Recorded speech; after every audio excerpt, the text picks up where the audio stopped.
Tribunal militaire.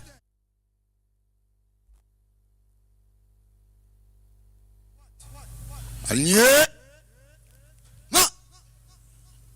Gardez. Vous. Portez. Homme. Immobile.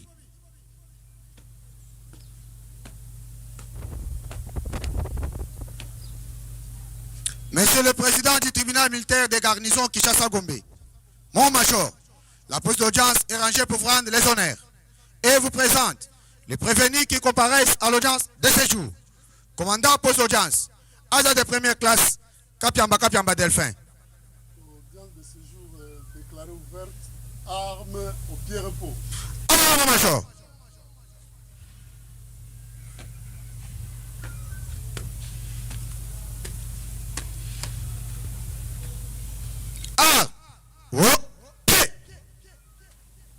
Repos. Merci, veuillez vous asseoir.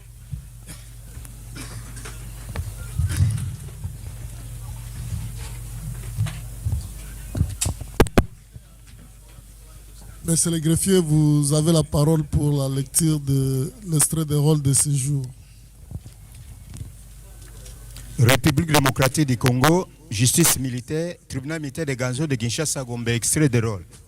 Audience publique du tribunal militaire de Ganzo de Kinshasa-Gombe, séjour en matière répressive au premier degré en procédure de flagrance ce mardi 18 novembre 2025 dans l'enceinte du camp Lofungula 6 avenue des Huileries, commune de Lingwala, en la ville-province de Kinshasa. Une affaire en continuation. RP numéro 2530-25, RMP 11-569-RAD-2025. En cause, l'auditeur militaire de Ganzo, ministère public et partie civile Rawbank et Bijou Bidor. Contre le prévenu ci-après. Commissaire adjoint Molo Likombi, César. Sous-commissaire principal de police Kachama Ngong Anderson. Monsieur Katompa Bukasa Kato. Kingambo Nardin. Madame Honorine Porsche Mokuna Onat. Monsieur Benjamin non autrement identifié en fuite. Madame Kapi non autrement identifié en fuite. Prévenu 2. Association de malfaiteurs, vol à main armée, terrorisme. Fait à Kinshasa le 17 novembre 2025. Sungu Bel Adinfouana capitaine, greffier du siège. Je vous remercie. Merci, monsieur le greffier, pour la lecture de l'extrait des rôles. Nous devons porter un correctif. Il ne s'agit pas d'une audience tenue en procédure de flagrance. Nous siégeons plutôt en forêt, dans les installations de la police nationale située au camp Lufungula. Cela étant, le tribunal rappelle l'affaire inscrite sous RP 2530-25, RMP 11-569-RAD-25. En cause, l'auditeur militaire de garnison, ministère public et partie civile Rawbank et Bijou Bidor contre le prévenu commissaire adjoint Molo Likombi César. Le prévenu sous-commissaire principal Kachamangong Anderson. Le prévenu Kantompa Bukasa Kato. Le prévenu Kingambo Nordin. La prévenue Honorine Porchen Mukuna Onate. Prévenu Benjamin ainsi que Kapi qui sont en fuite. Voilà, la défense peut commencer par acter leur comparution. Nous commençons par les parties civiles.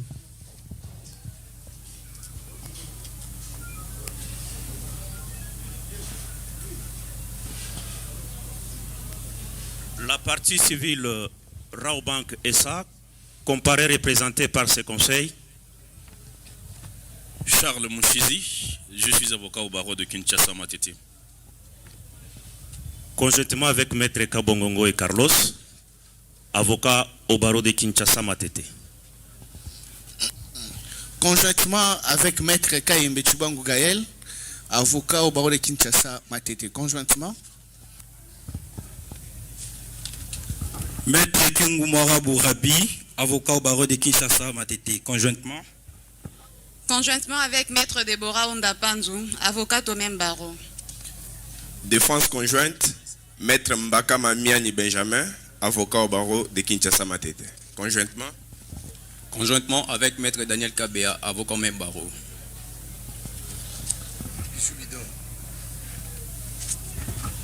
La partie civile Bijou Bidor, comparé et représenté par son conseil, Maître Ngou Adjonga, avocat au barreau de l'Équateur. Nous poursuivons du côté prévenu. Le prévenu Kachamangoy Andresson et Moulou, comparé en personne, assisté de leur conseil, Maître Kelelo Collègue Dieudonné, je suis avocat au barreau près la cour d'appel de Kinshasa Matete, défense conjointe. Maître Enoch Djong, avocat au barreau d'Issanko. Conjointement avec Maître Asombo Kassendemate, avocat au barreau du Sankour. Défense conjointe avec les commissaires supérieurs adjoints, Jado Kosoli, défenseur militaire. Merci. Ouais. La prévenue Honorine comparée en personne, assistée de ses conseils. Maître Samuel Atweka, je suis avocat au barreau de Kinshasa Gombe. J'ai comparé conjointement avec Maître Gabriel Nkio, je suis avocat au barreau près la cour d'appel de Maïndombe. Maître Seda Kukula, comparé pour le compte de prévenu Kingambo et Kantompa. Je suis avocat au barreau de Kinshasa Gombe, conjointement. Monsieur le Président, je suis Maître Mabonso Ndompetelo, avocat au barreau de Kinshasa Matete.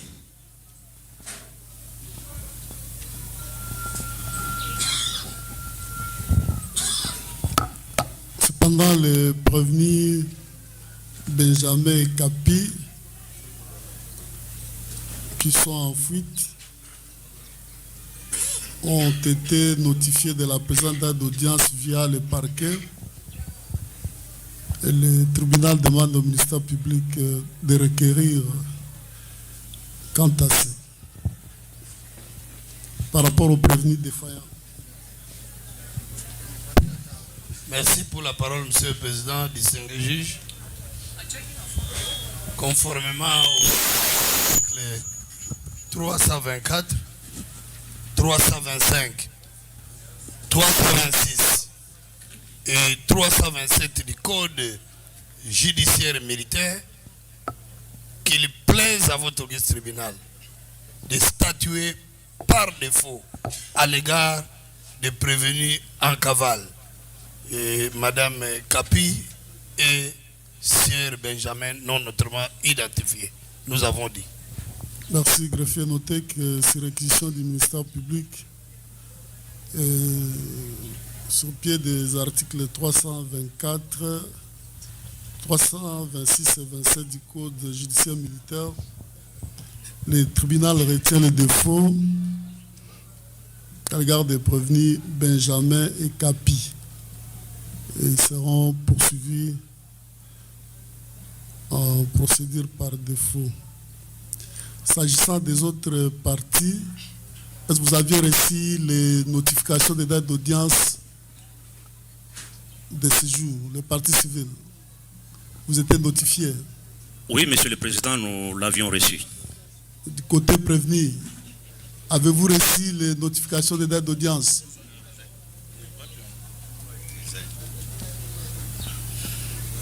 Oui, Monsieur le Président, les prévenus nous confirment d'avoir reçu la notification des dates d'audience de ce jour. Merci. Prévenu Honori Nozaki Mukanda Rosamba Lelo.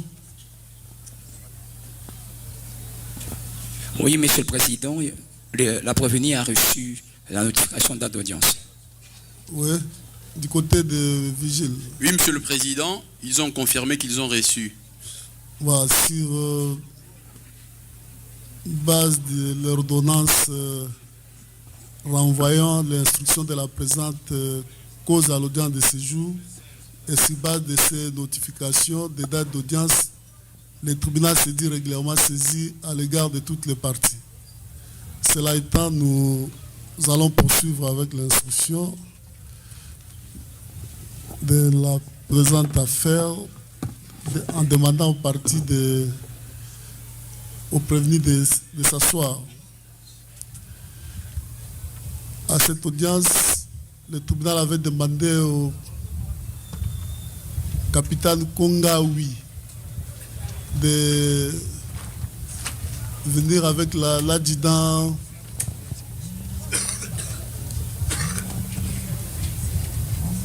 Shingano Azali.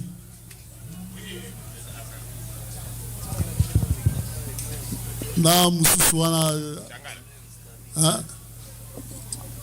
tuzana Changano Miigo mususu wana azawabe oya zagi na nani Kapora Mbui Kaporal Mbui wana yakane te wana isilake boy oyo nde tolingi toyoka mkia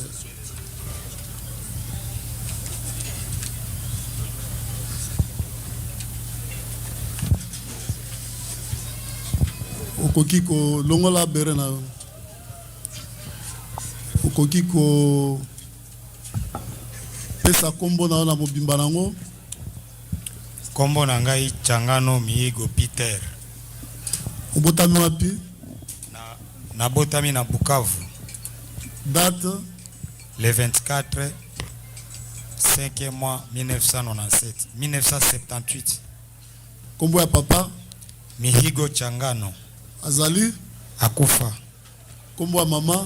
Songero Balibuza. Azali?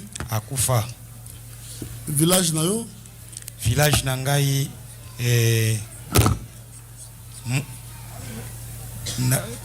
mboka ya papa na yo? Mboka papa na ngai Kabare. Village Mulege. Secteur ou bien chefferie? Chefferie Kabare. Territoire? Mulege. Kabare nde territoire. Do yo moko yebi mboka na ote? Mboka na ngai ezali Bukavu mama major. Mboka ya kilima yenu ni nini? Village yetu ni Kabare.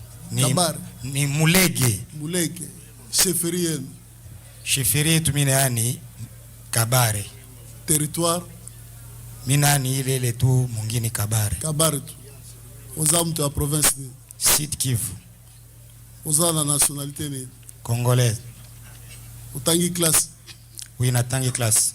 Usuki na classe ni? 4e humanité peda. Usala umsani? Naza militaire.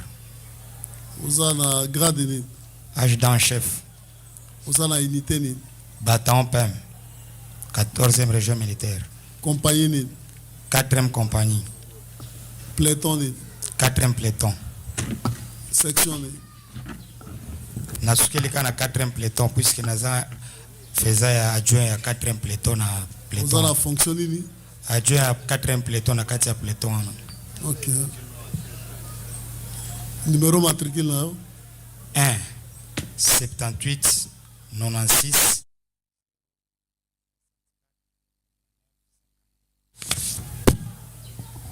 Osala sei na yo wapi? Nasali sei na nga na Kidote. Na mbula nini? Na 96. Na mbula nini? Ane nini? Na 1996. État civil na yo? Marié. Kombo mwasi na yo? Yasapo Zokando. Osala bana boni? Naza na bana 7. Osambelaka? Boye. Wapi? protestant. Adresse na yo kopesa epai ya greffier. Oui, mon major. Tribunal nde abengi yo, sur pied article 249 ya code judiciaire militaire akozwa ba déclaration na yo na titre ya renseignement. Olandi? Oui, mon major. Mais oza na intérêt okosa tribunal te. Oui. Oloba oyebi te koloba te. Oui. Okosela pe mutu te. Oui. Olandi? Oui, mon major. Voilà. La date est le 16 octobre 2025. Yozala wapi? Na date wana to se retrouvaki na victoire na intervention ya braquage ya banque. On se retrouvaki ndenge nini? Nazaki faisant fonction ya garde de corps ya commandant bataillon. Utambolaki na commandant bataillon? Oui, mon major. Si vous se retrouvez yomoko bien na commandant?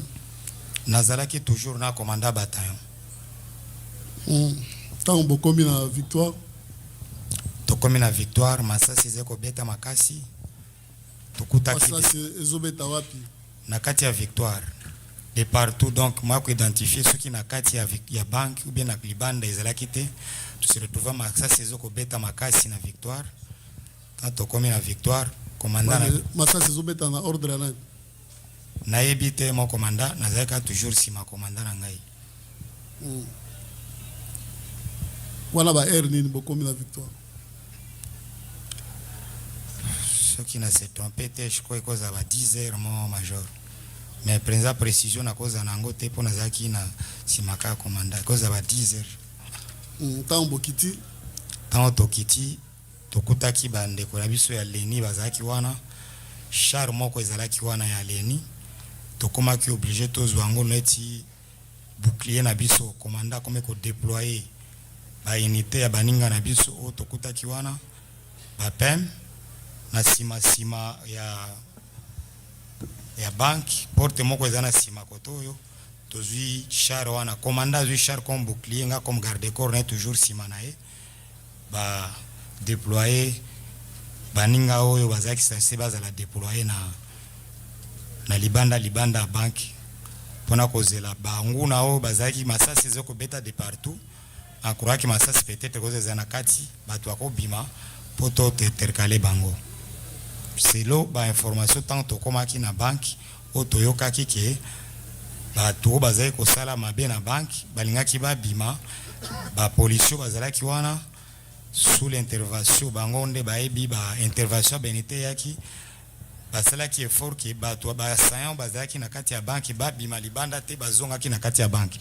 C'est pour cela commandant zai ko sala déploiement ya ba élément libanda ya banque ngana zaika sima na e na kati ya bouclier comme char. Yo beta ikombele masasi.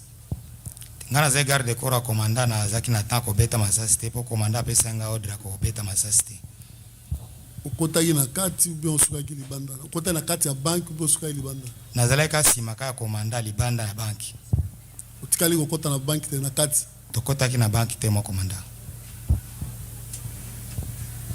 Ko téléphone komaki na maboko na onde tango babimisi madame oyo Porsche to se retrouvaki commandant akomaki obligé à intervenir puisque azalaki bato ebele population en masse bazoya na ba policier na baninga attaque force en masse batutu bazowela e esika tozalaki neti 7 mètres na escalier ya Rai Bank tant to bandi ko pusana na moni soda na biso caporal na biso de loin alokoti téléphone na bengi yaka na téléphone wana caporal wana hésitaki te apesi ngai téléphone na masasi ezoko beta na kokimisa madame wana ko faire évacuer tomati na kati ti bazuye masasi ezobeta kaka masasi ezalaki kobeta bandale bazobeta.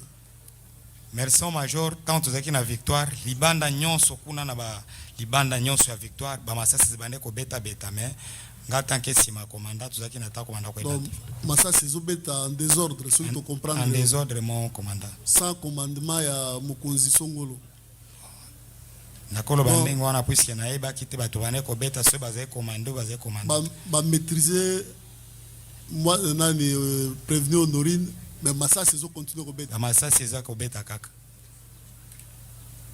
oh OK tango to récupérer à 7 à 5 mètres il y a un escalier à Rai Bank na moni caporal na biso le côté téléphone abi pesa téléphone pe caporal mala moko hésita ki taper singa téléphone abi au téléphone abi téléphone ko za mwana mwasi ne ba tombola ki abi feza ko za la mwana mwasi wana pa mala mwasi tout weli na cadrement wana kaka ya ko cadrer pour nazo cadrer commandant nazaki sima commandant en même temps commandant azo ko empêcher batu ba poussa na pembeni na mwana mwasi wana puisque population bande ko ya masse na bato ebele ti siko oyebaki ndeni ke telefone eza ya ye caporal wala nde tango alokoti epse telefone wana ya mwana mwasi wana nde tango abisinga telefone ya mwana mwasi wana nga na récupérer yango na bide oyo eza déjà eloko ya mutuya mpona ba information na mbango wana tango tomatisi mwana mwasi wana tokomi na bataillon masasi bato oyo totikaki komanda ayebaki ke bato na kati ya banki batikalaki kaka bao bazokosala ba avénement toumelaki na bataillon te tozongeli lisusu mbango na banki kozonga na kati ya banki to kokuta déjà ba autorité ya la police baza wana na ba konzi musu ya FARDC baza wana commandant mbala moko ba pesi ordre ya kobanda ko visualiser ba kati kuna biso se retrouver kana na banki tozo kokengela ibanda kaka ya banki oyo tikala okota na kati te tokota ki na banki te biso tango ba konzi déjà la police baza na ba garde corps na bango major moi biso ba généraux baza wana biso ba garde corps ya colonel to kota na kuna ekozala lisusu moya kokota te siko na tango nini ba konzi na ba yebaki ke téléphone oza nango eza ya prévenu Honorine tango tobimi na mission na Europe na Victoire tokomaki na butu commandant ki réunion tant commandant ki réunion za mokolo na nga repos na tongo na yoki commandant na biso ba interpeller bango na région bala moko na bengi capitaine Ousmane ya région tango na bengi capitaine Ousmane ya région abi ba konzi na ngai bakangi bango na région kuna puisque commandant bakangaki na région n'expliquer téléphone à mwana mwasi wana eza très nécessaire pona koluka ba information to benga ninga na capitaine Ousmane na permanence na remettre e téléphone wana asali décharge na tika kiango na cour kuna eska na sambaki kuna eska ba est-ce que ochekaki yango talaki yango te na talaki atako tala te eza na mot de passe na talaki te na fungola ki atako fungola ngo te na remettre ka pa capitaine Ousmane mais tango bokomaki na cour est-ce que balakisaki ye mwasi oyo téléphone yango tango pe alobi ke eza ye tango tokomaki na cour jour wana nakomaki na cour batuni ngai babandi kosambisa ngai namonaki balakisaki téléphone sur place te et depuis nga naza na cour na ekoyoka kaka tango capitaine na biso azosambaki balakisaki téléphone mais ngai tango nakomaki na cour depuis nazongisaki epai ya capitaine Ousmane ye tango babengisaki tango batunaki nga opesaki téléphone nani babengisaki capitaine Ousmane tango se justifier ye nde a justifier ke napesaki epai ya TD et TD aremetraki yango na cour nasukaki kaka wana mo major yo ozwaki mbongo boni na kati ya banki nga nazali garde corps ya commandant bataillon mo major tozaki na temps moko te ya kokende kokoma na makambo ya mbongo na banki te mo major nazali kaka sima commandant na ngai contenu nga nde nazali na ba communication na ye na ba désordre nyonso wana apesa nga faveur koyamba pare ka téléphone appel ya général nde ifo nazongisela ye siko banani oyo monaki o bazwaki mbongo na banki mo commandant ndenge tozalaki wana ngai simaka ya commandant na ngai makambo ezalaki ya makambo ya mbongo na kati ya banki to s'intéresaki penza te même commandant na ngai pe s'intéresaki te nga na bika commandant na ngai tabiso totikalaki libanda bamataki kuna na bureau ya directeur pona kokende kotala ba caméra de surveillance pona ko identifier ba loko nini banguna wana bakozala bazana kati et pona ko vérifier ba activité nyonso oya mabe salamaki na banki mais contenu ba général déjà bazali na ba garde corps na bango na kati ya banki biso na niveau na biso moto apparaître na kokoma kuna ezalaki te mo major est-ce que banguna ngo bazaki combien oyo bakanga imkolo wana nga naibika terme n'utiliser banguna mais ezalaki ba braqueur n'utiliser terme banguna mais ba braqueur on nga na moni bazwaki kaka jour wana tubimaka na madame babimisa ka madame Porsche namonaki braqueur mususu azaki te namonaki mutu mususu abimisaki te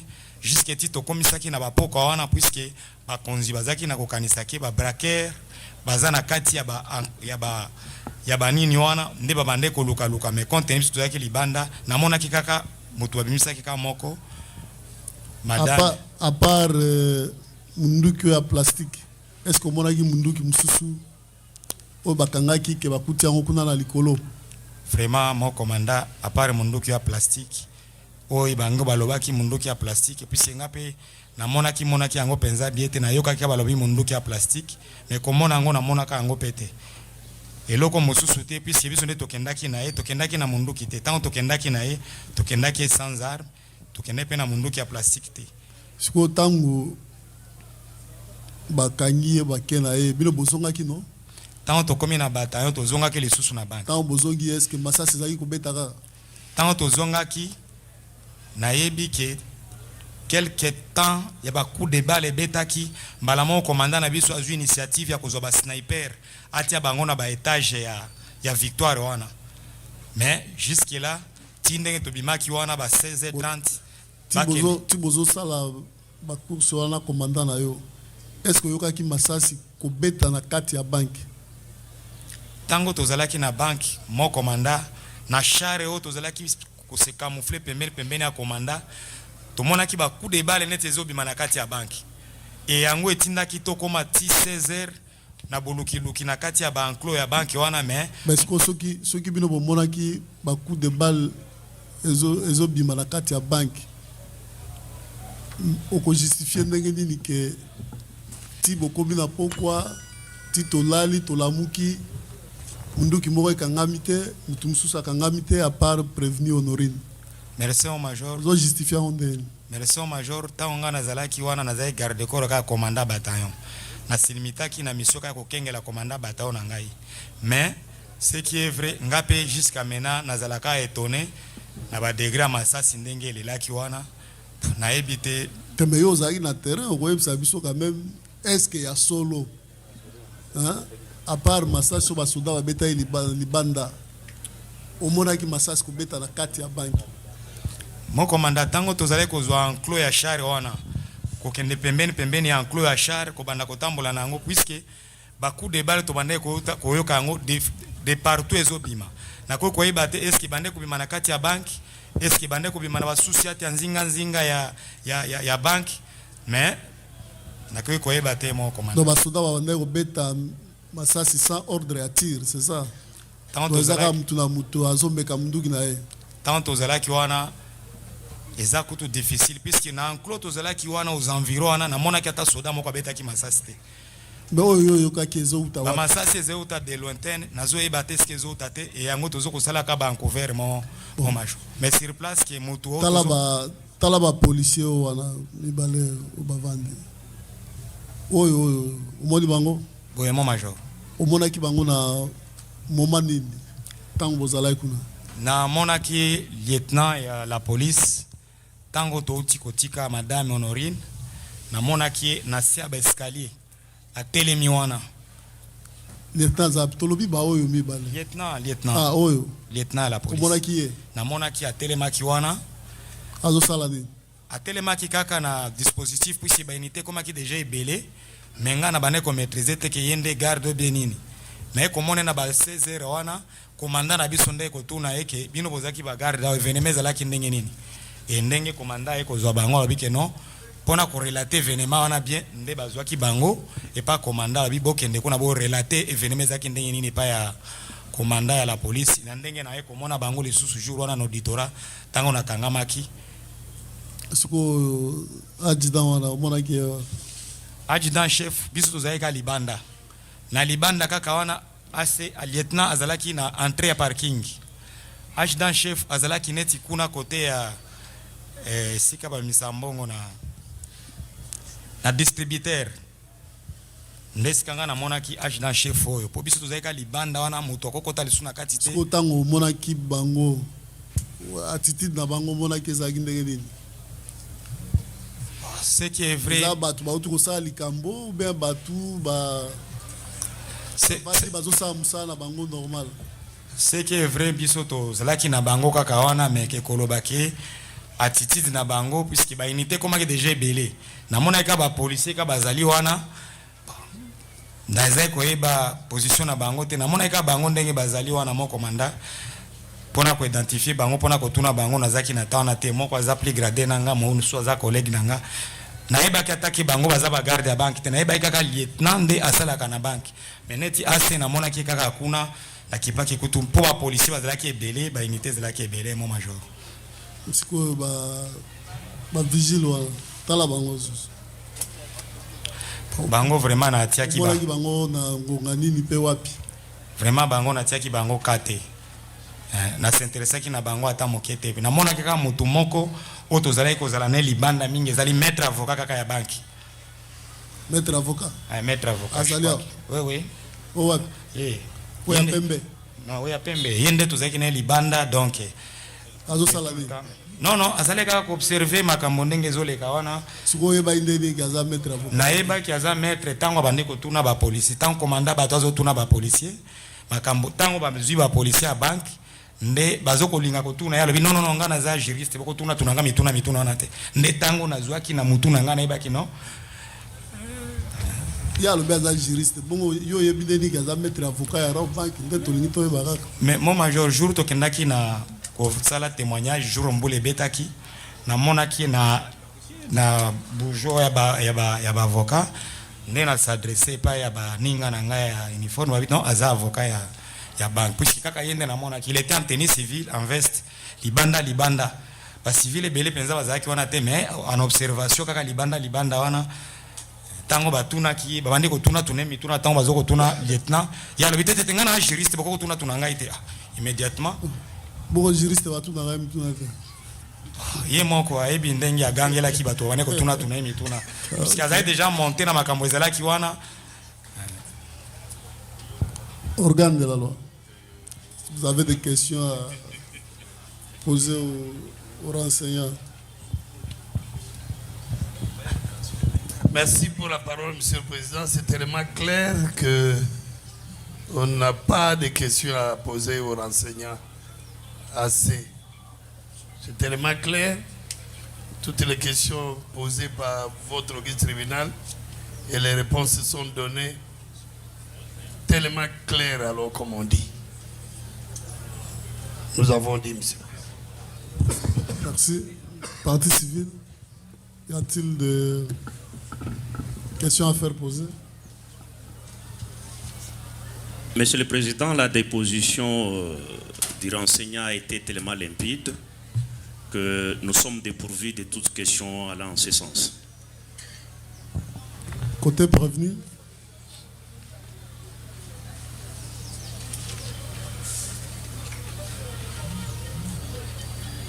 Oui. Merci, Monsieur le Président, de la parole que vous nous accordez. Le renseignant a été clair.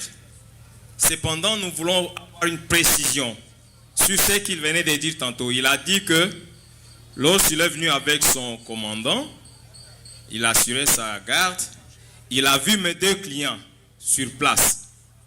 Par après, on leur a dit que non, on leur posait des questions pour savoir ce qui s'est réellement passé. Lorsqu'ils ont donné leur témoignage, le chef leur a dit que non, allons là-bas, comme ça vous allez témoigner. Là-bas, là, c'est où? Hollande, tant beaucoup. Au moment qui va policier, commandant a tout devant ma question, à l'objet que non, bon, token de kuna, bon, que nous témoigner, kuna wana ezala ki wapi. Merci, major. Kokende ko témoigner peut-être des termes qu'on a utilisé qu'il ne fallait pas utiliser. Ba policier ba vendre place wana. Commandant nanga libanda, commandant bataillon. Akomi komi tuna événement wana ndenge nini batu bakokota na banki basala ba événement. Wana ndaye koyeba ke lieutenant azali lieutenant sala kana banki.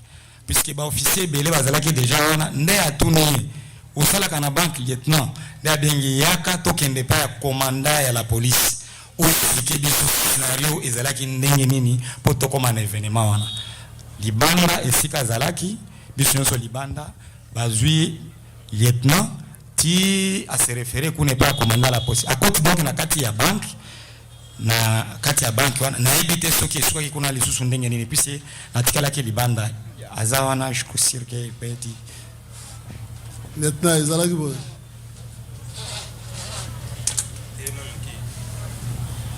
bon tango colonel aye bando tu na ngai abindenge nini bato wana bakoti na banque bino bofandi awa yaka tokende pas général o expliquer ngai nayebise mo colonel ngai naza awa libanda awa na parking ya libanda ndenge akotaki comme client nyonso tu ndenge akendo sala événement na ye toyebi te toye ko interpeller tango azobima nde biso ke mutu mabe aza na kati nde biso tosutuki ke non effectivement mutu mabe aza na kati mais à part ça mais après okotaki lisu na kati ya banque akotaki mpona keno expliquer nani général siko général tango alingi ayebisa général bite botika biloko bokende kuna esika bozalaki nazongi mpe nakofandaka na parking esika na fanda bayokanga were nini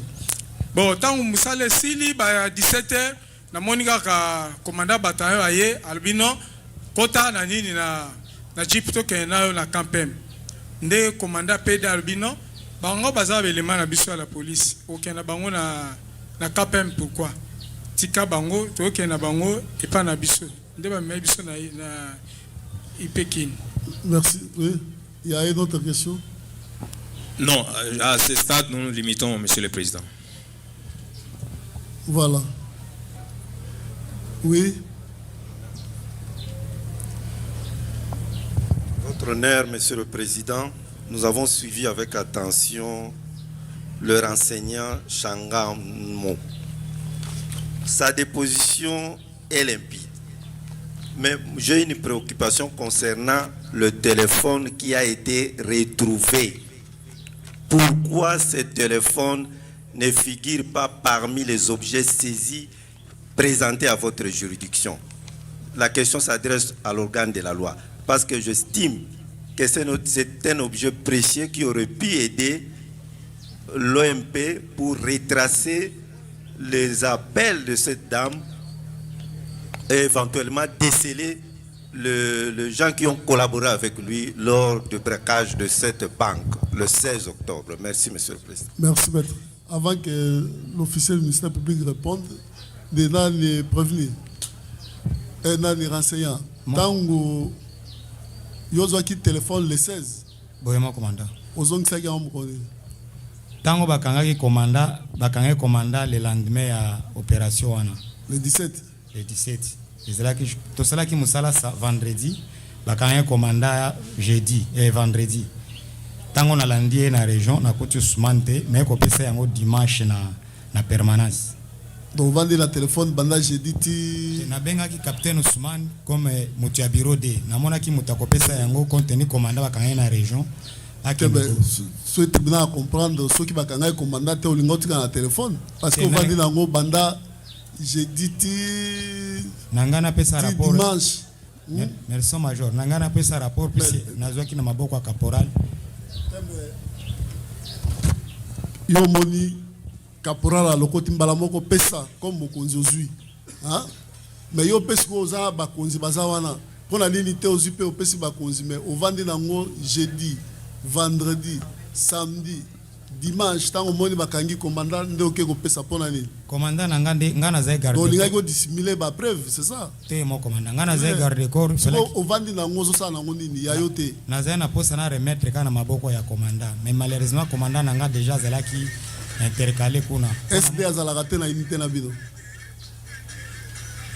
faut commandant bakangi aza na second aza na SD hein observance azali adem log azali mais yo vandi na téléphone banda jeudi ti dimanche pour nini na se retrouver ozaki na intention nini mon major na se retrouver ki na za na repos kozana nini na repos jour wana mais repos makambo eza ya minene yo moko lobiaka ke ntango ozwi yango pa ya soldat obi oyo eza élément de preuve mais obombi yango pendant 4 jours na maboko na yo ezoyebana te ngai moko nde nabengaki et puis ntango tribunal alandaki soda wana eza te yo nde oke kozongisa yango soda nde adenonse yo te ngai nde nabengi capitaine Ousmane asambaki awa soda alobi te ntango akomi pa ya nani commandant na ye chef peloton na ye abi te kuna nazwaki telefone eza pa ya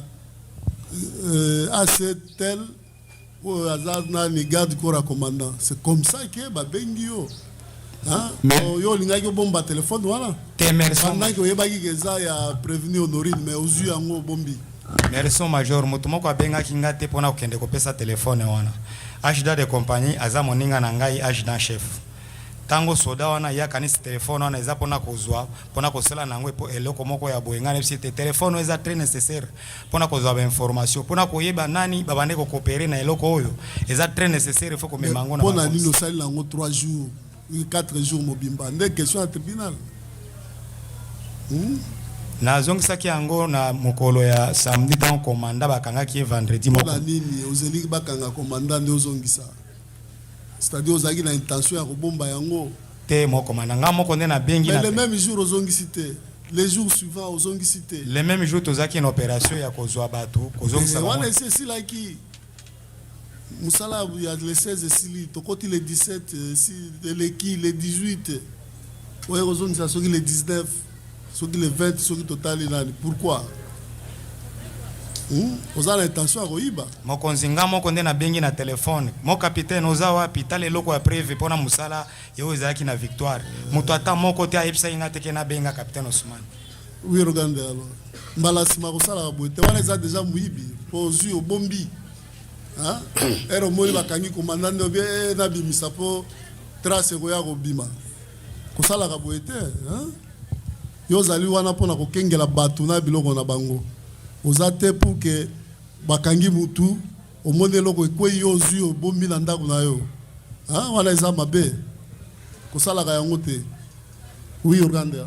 Merci pour la parole, Monsieur le Président, honorable membre de la composition. À la question de savoir, la question adressée au ministère public, de savoir pourquoi le téléphone n'a pas été présenté, n'a pas été saisi, n'a pas fait l'objet de saisie et pour être présenté, que ça pouvait nous aider. Monsieur le Président, je crois qu'il est en train de trouver la réponse au travers de la comparution de l'adjudant-chef. Les PV dressés dans cette cause viennent de la police. C'est l'œuvre de l'OPJ de la police. Ce n'est pas du bataillon PM. Il faut déjà distinguer les deux unités, par exemple. Tout un corps de la police et un bataillon. C'est militaire caporal qui a ramassé le téléphone de la prévenue Honorine. C'est un militaire du bataillon PM. Et l'OPJ n'est pas concerné. L'OPJ de la police n'est pas concerné, ne connaît rien, ne voit rien. Et lorsque le caporal les ramasse, l'adjudant-chef qui est derrière, le commandant bataillon PM, voit directement. Il demande ce téléphone et il est là, il a dit. Et le téléphone est passé entre les mains des éléments du bataillon PM. En dehors de la police qui a eu à instrumenter. C'est la police qui a instrumenté et pour transmettre les PV à l'officier du ministère public. Voilà comment l'OPJ n'a pas su avoir ce téléphone. Sinon, il aurait transmis le téléphone de la même manière qu'il a transmis tous les autres biens saisis au dossier. Donc c'est passé outre la police qui a instrumenté, c'est entre les mains d'un caporal, AC, capitaine Ousmane. Et pour être présenté à la cour, dans cette instance-là, ils ont vu ce téléphone à suivre les déclarations de l'adjudant-chef qui est devant le tribunal. C'est pour vous dire que les bataillons PEM n'a jamais transmis un quelconque PV concernant cet hold-up. C'est uniquement la police qui a mis l'action en mouvement et qui nous a saisi, qui nous a transmis les PV. Et aujourd'hui, nous sommes devant le prétoire. Nous avons dit, Monsieur le Président. Voilà. Oui, il y a autre chose, maître.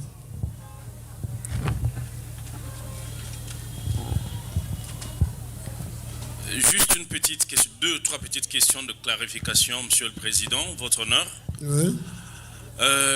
Nous voulons savoir si ce téléphone-là est le même qu'utilisait la prévenue en Allemagne avant de venir en République démocratique du Congo, et quel est le numéro par lequel elle appelait à partir de l'Allemagne, si elle peut le décliner. Prévenu Porsche. Les gars, zoa micro, tika liputa na yo na se, na papier na yo tika ngo na se ozoa simba. Tribunal alinga yeba. Téléphone wana ozalaki nango. Eza oyo utaki nango na Allemagne. Soki eza yango okoki kopesa numéro oyo ozalaki koutilize na téléphone wana. Oui, eza yango oyo Allemagne. Il faut loba makasi tozoyoka yo te. Eza yango. Eza yango utaki nango na Allemagne. Oui. Ozalaki koutilize numéro nini? 0049 152. Zela zongela 00 49 152 152 09 09 hein? 09 Lisusu. Oui. 79 Oui. 75. C'est le même téléphone, maître. Subsidiairement à cette question, nous voulons savoir, renseignons, à essayer à toute fin d'entrer dans le journal des appels de ce téléphone et pu remarquer quelque chose de particulier. Est-ce que parmi les appels, au cas où il a accédé à ces appels, est-ce qu'il a vu des appels venant de l'étranger vers la République démocratique du Congo, des numéros identifiés en République démocratique du Congo? Ok. Prévenant les renseignants. Le téléphone est pendant 4 jours, non? Il y a couleur nini, il y a téléphone à marque nini. Téléphone aye ezali neti pembe, neti jaune, ezali Samsung. Mais téléphone yango ezaki ya kokangama. Ofungola kite? Te na mekaki ata kofungola te. Pona nini osali 4 jours? Merci mon commandant. Tango tokendaki na epa mwana mwasi oyo. Tango totikalaki batu ya renseignement na batu ya presse bakoti po abimisa biloko na kati ya ndako na ye. J'ai vite compris que ye aza moto ya ba ona monaki wana na monaki téléphone na ye ko meka ko simba même puisque même capitaine Ousmane asimba ki téléphone na maboko te. O monaki aza moto ya nini? Na monaki ba biloko ba mystique et j'ai vite compris que non na kokota mingi na makambo ya koluka na charger ba téléphone bena simba te. Mais eloko ezo comme ça tribunal les aboué. O mzui téléphone. Téléphone ovandi na yango ebi ke o eza pièce maîtresse ou koki ko sala ke ba détecter soit opération sali azaki en liaison na batum sous. Mais on continue à garder yango pourquoi? Mais c'est le président. Des places tribunal azo comprendre d'abord hier nano. Mon commandant bakanga commandant na ngai fallait qu'il na kota musala dimanche. Mais là qui samedi mbangu pona kende ko benga capitaine Ousmane, mon capitaine oza wapi? Mais tout ça jeudi depuis toute la journée. Et puis yokana no jeudi. Wana ndeska enquête ye makasi no. Jeudi bazo lukazala ki nandani bakota ki batebele baza na baza ko collaborer na bato ya banque. Mais yo za na élément ya preuve eza téléphone na e chombo na e. Mais au garder, au continuer à regarder. Si vous avez un commandant, ne obim sa téléphone. Merci. Est-ce que yo posate parmi bateau bakuperaki na ye? Parce que au bon téléphone de. Merci major. Aussi ça qui musala wana na 19h ou bien 20h. Wana jeudi. Siko vendredi to bandi tongo ti. Vendredi na tongo na ye na kuti déjà commandant nanga basi interpellé na région. Ndena bandi ko benga capitaine Ousmane o ya bureau D. À part Ousmane mutu mususu azaka na unité na bino te. Mokonzi azaite unité kufi. Hein? Mon commandant. Unité Koufaki. Dans le roi Bakena commandant et si l'unité Koufi recoupe sa téléphone pas moutoum souste. Donc ça lui obstruction na enquête. Hein? Olinga qui était enquête et avancé. Aujourd'hui téléphone au bombi pour na ba intérêt égoïste. Au sale la yango. Té mon commandant na benga kimba au capitaine. Mais comment au bombi? Hein? Prévenir Honorine, est-ce que ça téléphone ou Samsung, ça Samsung? Monsieur le Président, téléphone est un Samsung. Mais version Oyazoloba, azwaki on loliban, et dans le kuta. Nga téléphone nga bazwaki nga na voiture, là bazo torturer nga na voiture.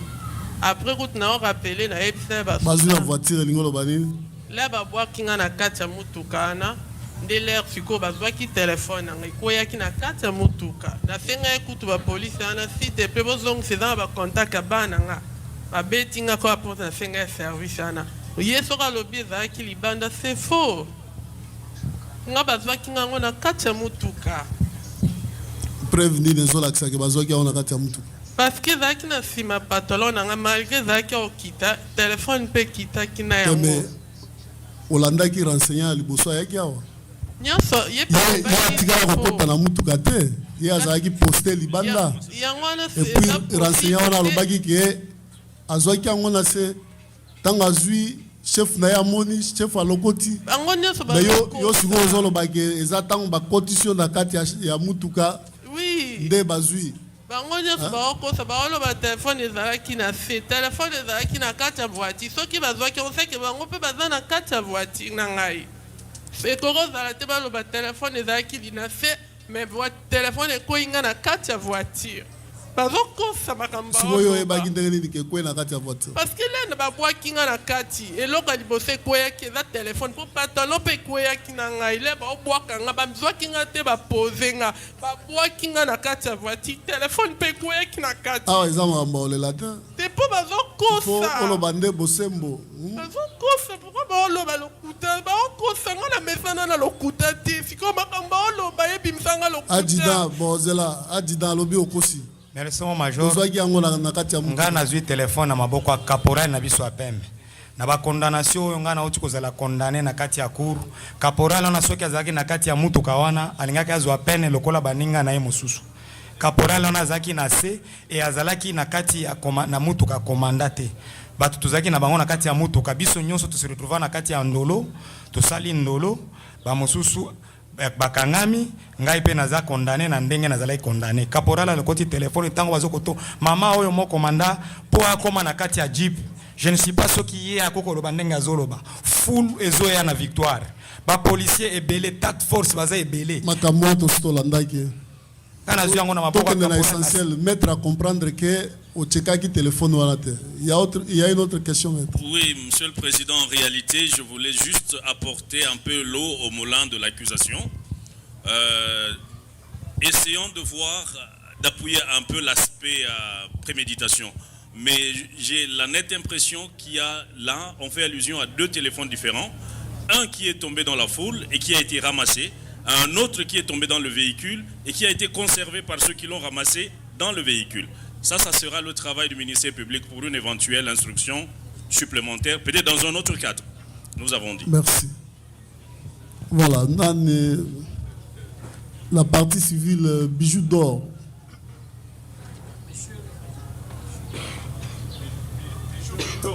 Bijou Bidor. Bijou Bidor, oui. Maître, le tribunal voudrait savoir quand la prévenue Honorine est arrivée chez vous. Elle avait payé ses séjours. Oui, elle avait payé 4 jours qui devraient expirer au moins à 12 heures du jour où le braquage a eu lieu. Ok. Voilà. Il y a d'autres questions?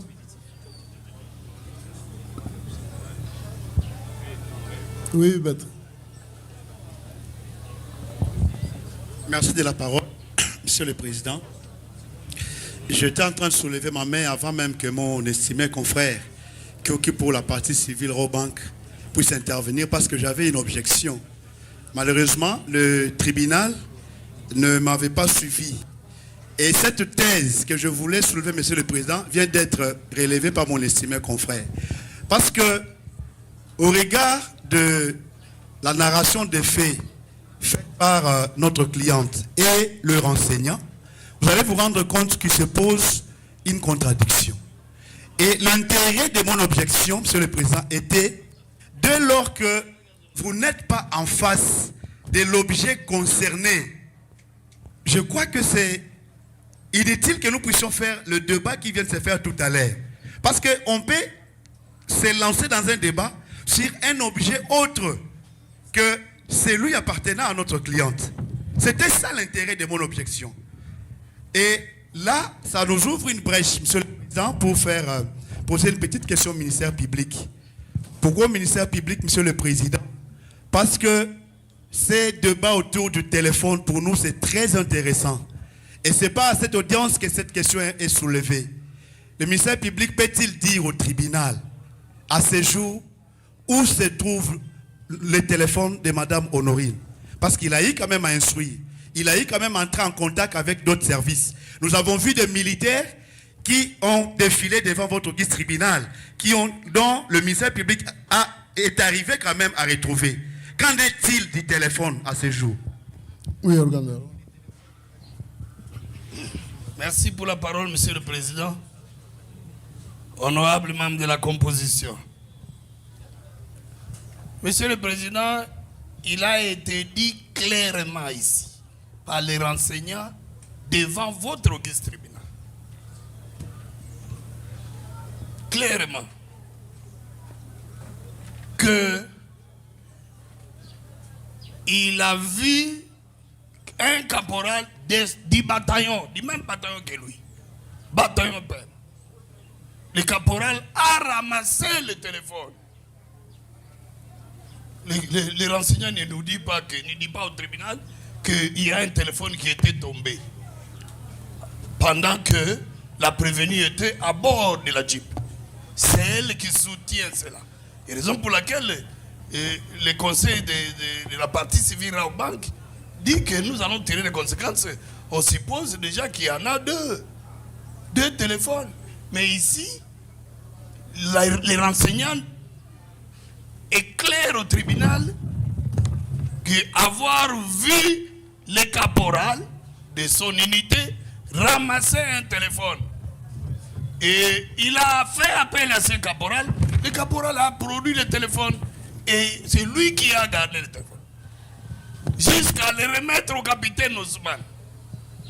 Le capitaine Ousmane a été appelé à la cour militaire. Je ne suis pas à la cour militaire. Je suis un ministère public rattaché près le tribunal militaire de garnison Kinshasa Gombe. Je ne peux pas savoir ce qui se passe à la cour pour répondre ici au tribunal. Nous répondons, Monsieur le Président, en disant que les renseignants a éclairé le tribunal, le téléphone entre les mains du capitaine Ousmane, et Ousmane a été appelé à la cour. Nous pensons, Monsieur le Président, que ce téléphone devra être à la cour. Nous pensons, voilà. Nous avons dit. Nous pensons que... Est-ce qu'il y a une autre chose? Un mot du côté de la partie civile, partie prévenue également, et nous allons clore avec ce débat de téléphone. Micro, avocat. Oui, maître. Votre honneur, c'est pour acter ma comparution. Le compte de la partie civile. Rapidement, oui. Maître Kabuka Lambombo. Maître Kabuka Lambombo Trudon. Avocat au barreau près la cour d'appel de Maïndom. Merci. Quelle partie civile? Madame Bijou Bidor. Merci, oui. Il y a un autre de l'autre côté.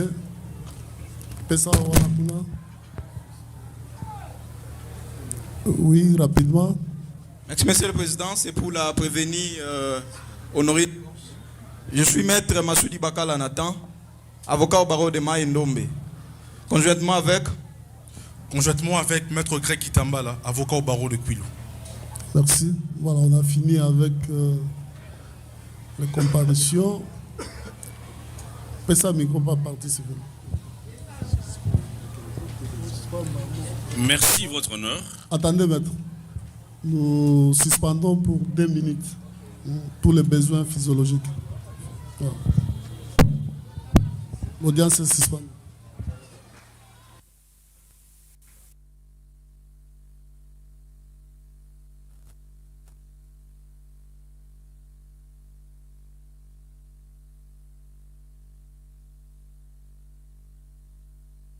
Africa Cool, la chaîne authentique. Africa Cool, la chaîne authentique. Voilà, l'audience suspendue reprise. Maître, vous aviez la parole. Monsieur le Président, merci pour la parole.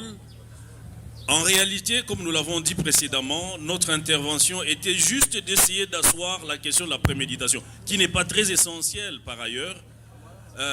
Les responsabilités étant clairement établies jusqu'à ce niveau, la défense ayant accepté très implicitement sa responsabilité, ou plutôt les prévenus, leur responsabilité, qu'il plaise à votre auguste tribunal d'inviter les parties à plaider. Je crois que la cause est suffisamment instruite et que les parties sont aussi prêtes pour présenter leurs moyens de droit, nous avons dit. Merci, maître. Il y avait une main de l'autre côté à la défense.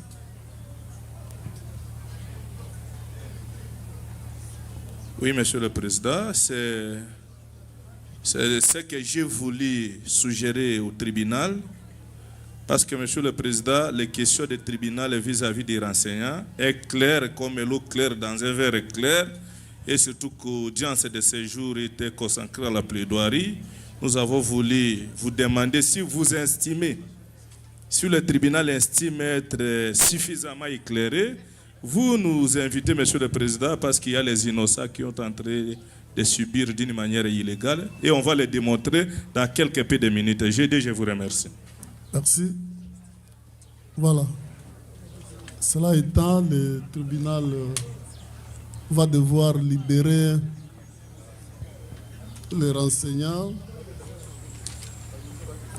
Changano ainsi que le capitaine Kongaoui. Bokoki ko zonga na ba unité na bino pona ko koba musala na bino. Tribunal a sepeli ndenge boyaki bo éclairer ye par rapport à ba question ya zalaki na yango. Donc bokoki ko kende soki bolingi bolanda audience bovandi soki bomoni ke misala ezali po misala ekoki